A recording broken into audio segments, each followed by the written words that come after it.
All right, everyone, get ready, because today we're doing things a little differently, diving headfirst into the world of school management. That's right. And we've got our hands on this really interesting document. But it's actually from a postgraduate diploma in teaching program, so we're talking about the real deal here. It's like a peek behind the curtain to see what makes schools tick. Exactly. And I think we all have some experience with how things can go wrong when there's not enough, management happening. Oh, absolutely. Whether it's a group project gone haywire or, well, a whole school system that's not running smoothly. It can get messy fast. So this document starts with the basics, defining what management actually means, And it's not just about, like, being strict or bossing people around. which is good because no one likes a dictator. The document defines management as the process of working with and through others to achieve organizational objectives. Working with and through others.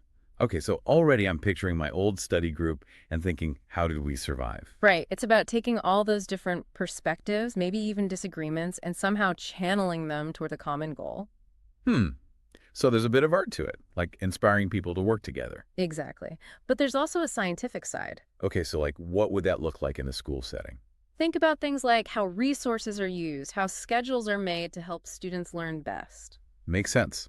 So it's a balancing act between like big picture vision and nitty-gritty details. And having the skills to make it all work together. Definitely. Now, this document got me thinking about something else. Are teachers considered managers or professionals? Ah, that's an interesting distinction they make. Because on one hand, they're the ones in the classroom leading the learning. Right. They have specialized knowledge, just like, say, a doctor or a lawyer. But then there's also this whole other layer of like running the school itself. Exactly. And that's where school managers come in. They might not need to teach a perfect math lesson, Which, thank goodness, some of those equations are still a mystery to me. but they're responsible for creating an environment where teachers can thrive. So it's like they're conducting the orchestra, making sure everyone's in sync and playing their part. That's a great analogy. Now, let's talk about something that might sound a bit dry at first. Fayol's 14 principles. When I first saw that, I thought, oh no, are we about to get a management theory lecture? I promise it's more interesting than it sounds. Okay, good. Because sometimes those old management theories can feel a little, well, outdated. They might be from a while back, but they're full of timeless wisdom, like the principle of unity of command. Right, which basically means having one clear leader to avoid confusion. Think about a time you had two bosses giving you totally different instructions recipe for disaster. Oh, tell me about it. That's happened to me, and it was not pretty. So Fayol recognized that having one clear line of authority is crucial for any organization, especially schools. Absolutely. And then there's esprit de corps, which sounds fancy. But it's really about something we all crave, feeling like we're part of a team. Yeah, like having that sense of camaraderie and shared purpose. And when teachers feel that way, it can make a world of difference in their classrooms and for their well-being. It's like that old saying, teamwork makes the dream work. Exactly. And speaking of teamwork, this document also talks a lot about the importance of connecting with the community outside the school walls. Now, that's something I'm really interested in, how schools can be more integrated into their communities. It's essential. Schools aren't islands. They thrive when they have strong ties to parents, local organizations, everyone. It's like schools are these little universes sometimes, but they don't exist in a vacuum, right? Exactly. They're part of a much bigger ecosystem, and this document really emphasizes that. And it's not just about, like, sending permission slips home or having a school open house once a year. It's about real two-way communication. Schools need to really listen to parents, to local businesses. To the whole community, basically, to Yeah. understand what they need, what their concerns are. It's about building genuine partnerships, not just checking boxes.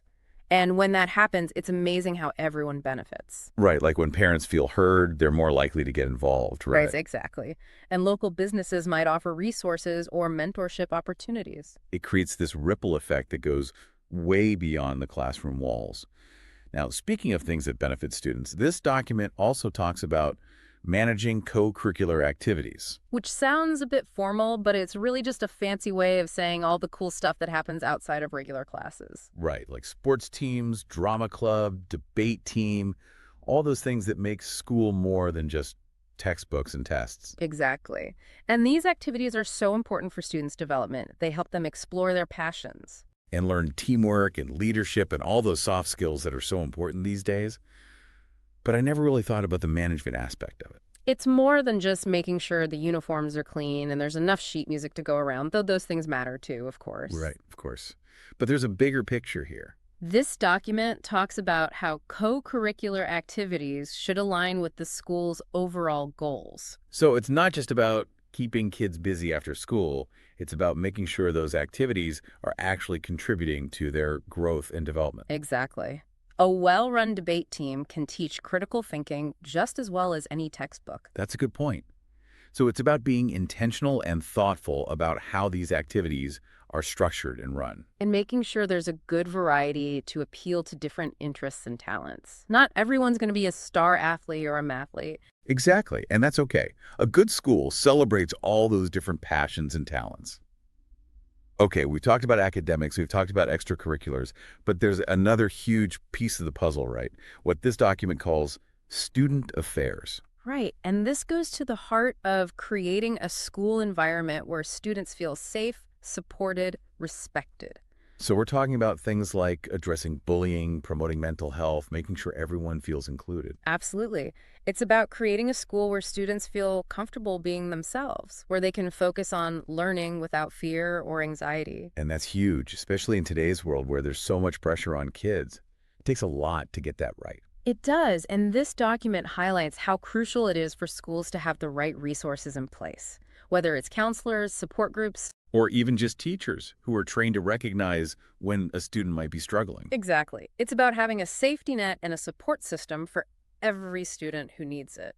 Because at the end of the day, it's hard to focus on learning if you don't feel safe and supported at school. It really makes you realize that schools are these incredibly complex systems with so many moving parts. They really are, and this document has done a great job of showing us just how interconnected everything is. Right, like what happens in the classroom is important, but is also connected to what's happening in the hallways, in the cafeteria, even in the community. Exactly. It's all part of the same ecosystem. And speaking of systems, one thing that really stood out to me in this document was the emphasis on data-driven decision-making. Okay, so not just going with your gut or relying on tradition, but actually using data to figure out what works best for students. Exactly. And luckily, schools these days have access to more data than ever before. Which can be a good thing and a bad thing, I imagine. Like, too much data can be overwhelming, right? Absolutely. It's not about drowning in spreadsheets. It's about using data as a tool to identify what's working and what needs improvement. So it's like shining a light on the areas where students might need extra support or where a different teaching approach might be more effective. Exactly. Data can help schools personalize learning, allocate resources more efficiently, and ultimately create a better experience for everyone. That makes a lot of sense. And speaking of creating a better experience for everyone, this document also touches on a topic that's incredibly important today: equity and inclusion. Absolutely. Schools today are more diverse than ever, which is fantastic, but it also means we need to make sure every student feels seen and heard. And that they have equal opportunities to succeed, regardless of their background or their learning style. Precisely. Equity doesn't always mean treating every student the same. Sometimes it means providing extra support to help certain students catch up. Or adapting teaching methods to make sure everyone has a chance to learn in a way that works for them. Exactly. It's about creating a learning environment that's flexible, adaptable, and responsive to the needs of all students. Which sounds like a tall order, but also incredibly important. It is. But I'm constantly inspired by the dedication and passion of educators everywhere. They're the ones on the front lines working tirelessly to make a difference in students' lives. They're the real heroes. Well, I think we've covered a lot of ground today in this deep dive into school management. We have. We've explored the challenges and the rewards, the complexities, and the incredible impact that effective school management can have. We've seen how it's about so much more than just like rules and regulations. It's about creating a thriving learning environment where every student has the opportunity to reach their full potential. And it's about building strong partnerships between schools, families, and communities. Because it really does take a village to raise a child, or in this case, to educate a whole generation of children. Well said. And on that note, we'll wrap up this episode of The Deep Dive. Thanks for joining us in this fascinating journey into the world of school management.